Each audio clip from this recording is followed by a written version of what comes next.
उस समय के ऋषि मुनि बुद्धिमान थे। बोले 3 मत उत्पन्न हुआ है ना, ब्रह्मा भगवान, शिव जी भगवान के, विष्णु भगवान। एक काम करते हैं, तीनों की परीक्षा लेकर देख लेते हैं भगवान कौन। ये कथा भागवत के 10वें एकादश स्कंद में। बोले परीक्षा लेने जाए कौन। उस समय सभी ऋषि मुनियों के वरिष्ठ ज्येष्ठ भृगु मुनि वहां पर उपस्थित थे। ये भृगु मुनि ब्रह्मा जी के पुत्र और शिव जी के भाई। भृगु मुनि को तैयार किया, भृगु मुनि आप जाइए, तीनों देवताओं की परीक्षा लेकर आइए। भृगु मुनि ने कहा क्वेश्चन पेपर क्या रखना है, परीक्षा क्या लेनी है, पहले ये तो बताओ। तब सभी ऋषि मुनियों ने सोचा भगवान वो हो सकते हैं जिसके अंदर न तो काम हो, न लोभ हो, न क्रोध हो। जो क्रोध कर दे वो भगवान हो नहीं सकता है। बस भृगु मुनि आप जाइए और इनको क्रोध दिलाने का प्रयास कीजिए, जिसको क्रोध न आए वो भगवान। भृगु मुनि क्वेश्चन पेपर लेकर सबसे पहले ब्रह्मा जी के पास गए, ब्रह्मलोक में। ब्रह्मा जी के पास जाकर भृगु मुनि खड़े रह गए। वैसे एक पुत्र पिता के पास जाता है तो उसे प्रणाम करना चाहिए, परंतु ये परीक्षा लेने गए थे, प्रणाम नहीं किया, ऐसे ही खड़े रहे। ब्रह्मा जी मन ही मन में क्रोधित हो गए, ये साला मेरा पुत्र कैसा पैदा हो गया, कम से कम प्रणाम करना भी नहीं जानता है। इतने सालों के बाद मेरे पास, मेरे घर पर आया, कम से कम इतना भी कॉमन सेंस नहीं है कि पहले प्रणाम करे फिर पिताजी को मिले। ब्रह्मा जी को मन ही मन में क्रोध आ गया। भृगु मुनि समझ गए इनको क्रोध आ गया, ये भगवान नहीं हो सकता। तुरंत भृगु मुनि फिर वहां से कैलाश लोक में शिव जी के पास गए। उस समय शिव जी अपनी पत्नी को गोद में बिठाकर अनेक ऋषि मुनियों को भागवत कथा सुना रहे थे। भृगु मुनि वहां पर गए। भृगु मुनि ने देखा कि मेरे बड़े भाई आए हैं। ये सुनकर शिव जी अपने स्थान पर खड़े हो गए और दौड़कर भृगु मुनि को गले लगाने गए। ये तो परीक्षा लेने आए थे। भृगु मुनि ने कहा उधर ही खड़े रहना, मेरे पास मत आना, मुझे छूना मत। स्नान भी कभी करता है तू? कैसा वस्त्र पहनना चाहिए बुद्धि है तेरे में? इतनी लंबी जटा बनाकर रखा है, कभी सलून में गया है बाल कटाने के लिए? और भागवत कथा करनी भी चाहिए तो पत्नी को गोद में बिठाकर। भृगु मुनि ने अपराध, क्योंकि ये तो परीक्षा लेने आए थे। शिव जी तो ढूंढे त्रिशूल कहां है मेरा। शिव जी ने तुरंत हाथ में त्रिशूल उठाया, मार डालूंगा इसे आज। क्रोध आ गया शिव जी को। उस समय देवी पार्वती ने शिव जी के चरण पकड़ लिए, महाराज आखिर आपके भाई हैं, छोड़ दीजिए। अब पति कितना भी गर्म हो, पत्नी के सामने बेचारा ढीला हो जाता है। कितना पूरे संसार के ऊपर दिग्विजय करके क्यों ना आया हूं, पूरी दुनिया के ऊपर शासन करता हूं, परंतु पत्नी के सामने तो झुक जाता है। ये मेरा मुकुट तेरे चरणों में, मैं तेरी गाय। एक बार मैं राजस्थान में कथा करने गया तो एक संत आए थे, बहुत सुंदर बात बताए। बोले पूर्व में हमारा भारत कितना सुसंस्कृत था। पहले के जमाने में लोग जब घर पर अपना भोजन बनाते थे तो पहली रोटी गाय के लिए रखते थे। जैसे ही घर पर भोजन बनता था तो पहली रोटी ही गाय को खिलाते थे, और फिर भोजन करने के बाद अंतिम रोटी जो बचती थी वो कुत्तों को खिलाते थे। बोले आज परंपरा तो चल रही है, पहली रोटी ही आज के गृहस्थ जीवन में भोजन बनाते हैं, लेकिन गाय कुत्ता नहीं। पहली रोटी अपने पति को खिलाते हैं, इसलिए बेचारा पति गाय जैसा बन जाता है। पहली रोटी गाय की होती है तो आज गाय को न खिलाकर अपने पति को खिला देते हैं, इसलिए पति गाय जैसा हो जाता है। और अंतिम रोटी कुत्ते की होती है, शास्त्र में लिखा है, लेकिन ये खुद खा जाती है।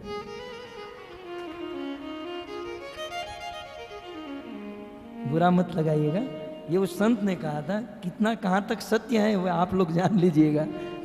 हरे कृष्णा कृष्णा कृष्णा हरे हरे, हरे राम राम राम हरे। क्या कह रहा था? परीक्षा। हाँ, परीक्षा। शिव जी को क्रोध आया, हाथ में त्रिशूल लेकर पत्नी ने रोक दिया। छोड़ दीजिए। भृगुमुनि वहां से निकल गए, परंतु मन में तो सोच लिया कि ये भगवान नहीं हो सकते हैं। अब एक ही देवता बचे थे, वो थे विष्णु। वैकुंठ में गए, उस समय भगवान श्री विष्णु समुद्र में शेष शैया पर सोए हुए थे। देवी लक्ष्मी उनके चरण दबा रही थी और भृगु मुनि ने अपना क्वेश्चन पेपर और कड़ा कर दिया, और टाइट कर दिया पेपर को। भृगु मुनि दौड़कर वैकुंठ में चले गए। भगवान विष्णु सो रहे थे। ब्रह्मा जी का मन से अपराध किया, शिव जी का वाणी से, और यहां तो भृगु मुनि दौड़कर भगवान विष्णु के वक्षस्थल में लात मार दी। सोते रहते हो, सोने के अलावा और कुछ काम है कि नहीं तुमको? ब्रह्मांड का निर्माण कर दिया, ये ब्रह्मांड कैसे चल रहा है, कौन क्या कर रहा है। गर्भोदक सागर में जाऊं तो वहां भी गर्भोदक शाही, कारणोदक सागर में कारणोदक शाही, क्षीरोदक सागर में क्षीरोदक शाही, शाही शाही शाही, सोना ही रहना है, सोने के अलावा और कुछ काम नहीं है। इतना कह के भृगु मुनि ने भगवान विष्णु के वक्षस्थल में लात से मार दिया।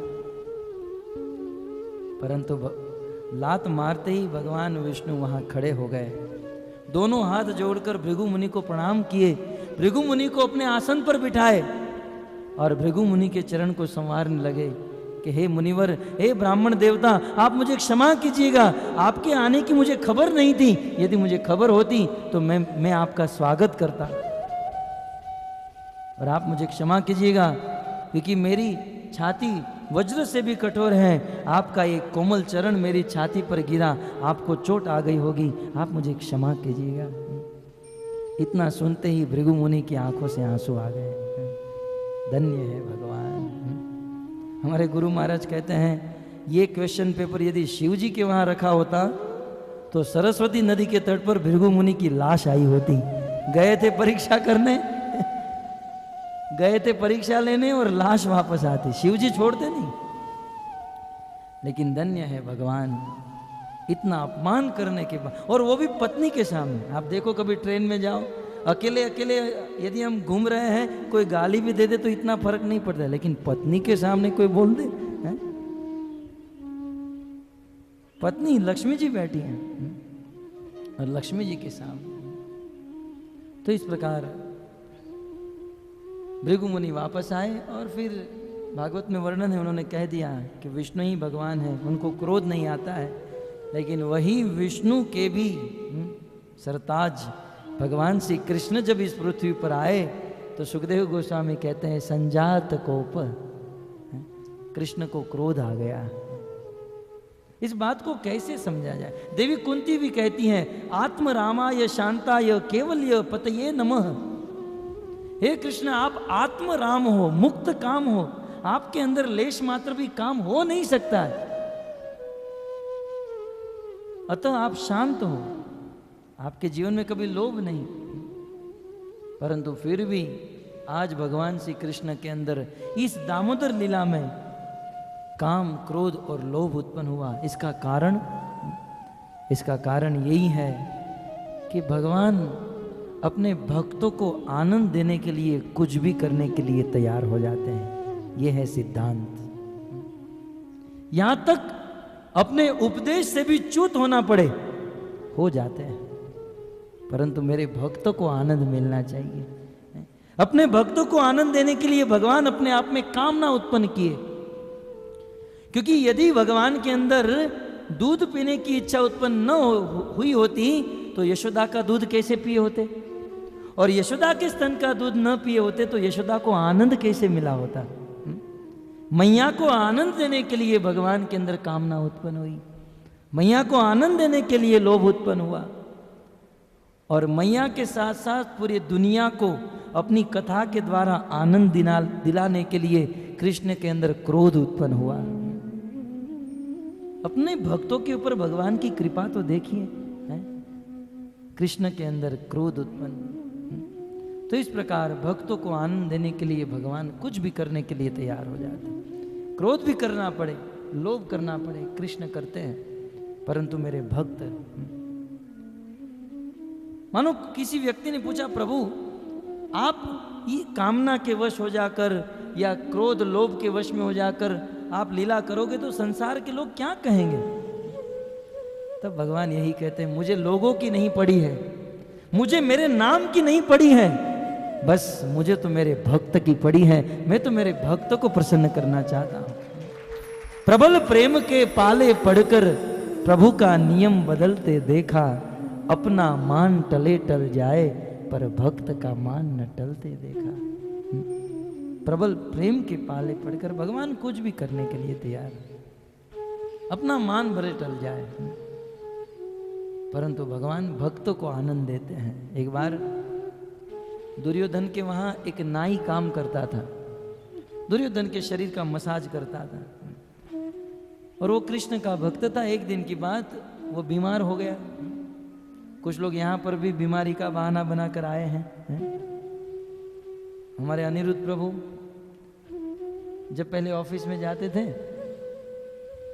तो कहीं कथा में जाना होता था तो एप्लीकेशन देते थे ऑफिस में, मेरे चाचा मर गए। फिर चाची मरे नहीं थे, कोई चाचा को मारा, चाची को मारा, पिता को भी मार दिया, माता को। अब ऑफिस वालों ने कहा कुटुंब में कोई बचा है? सब मर गए। जब कुटुंब में कोई नहीं बचा, ऑफिस छोड़ दी और ब्रह्मचारी बन गए। कहने का तात्पर्य यह है कि दुर्योधन के वहां एक नाई काम करता था। एक दिन वो बीमार हो गया और दुर्योधन की सेवा करने के लिए नहीं जा पाया। तो ऑफिस में नहीं जा पाया तो काम करने वाले को चिंता तो होती है कि अब मालिक रखेंगे नहीं रखेंगे, नौकरी का क्या होगा, है? ये तो बेचारे नौकरी करने वाले ही जानते हैं। मन ही मन चिंता हुई, परंतु कृष्ण को याद किया, कृष्ण आप ही हमारे पालनहार हो, आप मेरी रक्षा कीजिएगा। कृष्ण के ऊपर विश्वास था, और इस संसार में जिसने कृष्ण के ऊपर विश्वास कर लिया, निश्चित कृष्ण उनकी रक्षा करते हैं। उस नाई की रक्षा करने के लिए कृष्ण ने खुद नाई का रूप लिया और दुर्योधन की शिविर में गए, और भगवान श्री कृष्ण ने अपने हाथों से दुर्योधन के शरीर का मसाज किया। दुर्योधन कहता है, नाई तू इतने दिन से मेरे शरीर का मसाज करता है, लेकिन आज जितना आनंद आ रहा है इतना आनंद आज तक कभी नहीं आया। बता तू क्या खाकर आया है? वह मूर्ख दुर्योधन क्या जानता है कि आज इसका मसाज करने के लिए तीनों लोकों के स्वामी साक्षात परब्रह्म भगवान श्री कृष्ण स्वयं आए हैं। भगवान अपने भक्तों के लिए कुछ भी, नाई तक बन। अरे नाई की बात छोड़ दीजिए, अपने भक्त की रक्षा करने के लिए भगवान मछली और सूअर भी बन जाते हैं, जो अति गर्हित रूप है। 84 लाख योनि में सबसे गर्हित रूप है सूअर, जो मल खाता है। लेकिन भक्त की रक्षा करने के लिए सूकर है। भगवान ने यह दिखाया कि मैं भक्तों से प्रेम करता हूं, बस एक कदम आगे बढ़ाइए, मैं 100 कदम आगे बढ़ाऊंगा, परंतु एक कदम तो बढ़ाइए। ये भगवान बताना चाहते हैं इन सारी लीलाओं से। इन लीलाओं से भगवान यही बताना चाहते हैं, और हमें इन लीलाओं से यही सीख लेनी चाहिए। तो इस प्रकार भगवान वह बासी माखन खाने लगे। अब सुखदेव गोस्वामी 7वें श्लोक में कहते हैं, उतार्य गोपी सुषुतुम पयः पुनः। वह गोपी, वह यशोदा उस चूल्हे से उस दूध के पात्र को उतार दी। ध्यान से सुनिए श्लोक को।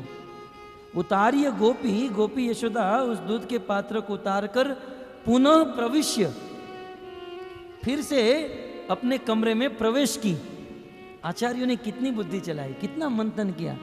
पुनः प्रविश्य, यश शब्द से व्याकरण युक्ति से यह ज्ञान लगा दिया कि यशोदा मैया कमरे में प्रवेश की, अर्थात ये दही का मंथन कमरे में हो रहा था और किचन जो था वो बाहर हॉल में था, है ना। ये समझ में आ रहा है?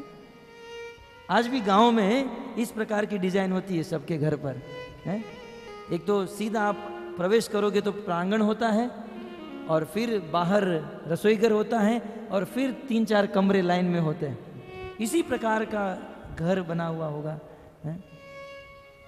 कहते हैं बाहर चूल्हे से वह पात्र उतार कर पयः पुनः प्रविश्य, पुनः अपने उस जिस कमरे में दही मंथन कर रही थी वहां पर प्रवेश की। लेकिन जैसे ही उस कमरे में प्रवेश किया, प्रविश्य संदृश्य च दद्य मत्रकम, क्योंकि ब्रह्म मुहूर्त से लेकर उस दही के मटके में मेहनत कर रही थी, सीधी दृष्टि उस मटके के ऊपर गई तो क्या देखा? भगनम विलोक्य स्वसुतस्य कर्म तत्। उस दही मत्रकम, उस दही के मटके को भगनम, टूटा हुआ देखा। और जैसे ही दही के मटके को फूटा हुआ देखा, यशोदा ने सोच लिया स्वसुतस्य कर्म, ये मेरे पुत्र का ही काम हो सकता है। अब तक यशोदा को उस गोपियों की शिकायत पर विश्वास नहीं था। आपने कल सुना ना कि गोपियों ने बहुत शिकायत की, हमारे घर पर आता है, चोरी करता है, ये करता है, वो करता है। और फिर कृष्ण ने सफाई दी, मैया मैं कुछ नहीं करता हूं, ये तो सब झूठी है। तो यशोदा कृष्ण की बातों में आ गई। लेकिन अब जब यशोदा ने अपनी आंखों से देखा कि यहां पर कृष्ण के अलावा तो कोई था नहीं, तब अब यशोदा को कंफर्म हो गया कि ये मेरा कृष्ण ही पूरे गोकुल में उत्पात मचाता होगा। तो भगनम विलोक्य, इस टूटे हुए मटके को देखकर स्वसुतस्य कर्म, निश्चित कंफर्म हो गया कि स्व मेरे पुत्र का ही ये कर्म है और मेरे पुत्र का ये कर्म है। इतना संभ्रम होते ही जहां से यशोदा मैया को हंसी आई। पहले तो कुछ समय के लिए हंसी आई, जहां सतम चापी न तत्र पश्यति। हंसी किस बात की आई? बोले लड़का है तो बुद्धिमान, बुद्धू या मूर्ख नहीं है। बोले मटका फूटा हो तो बन भी जाएगा, लेकिन है बुद्धिमान। बुद्धिमान क्यों था? यशोदा ने कृष्ण की बुद्धि का अंदाजा लगा दिया, क्योंकि कृष्ण ने बिल्कुल प्लान से मटका फोड़ा था। पत्थर लिया और पत्थर लेकर बिल्कुल मटके के नीचे हॉल किया था, बिल्कुल नीचे, ताकि एक बूंद भी उसमें बचे नहीं। इतनी तो बुद्धि थी इसमें। इसलिए यशोदा मैया को हंसी आई। लेकिन देखा अब कृष्ण है कहां? सुखदेव गोस्वामी कहते हैं न तत्र पश्यति,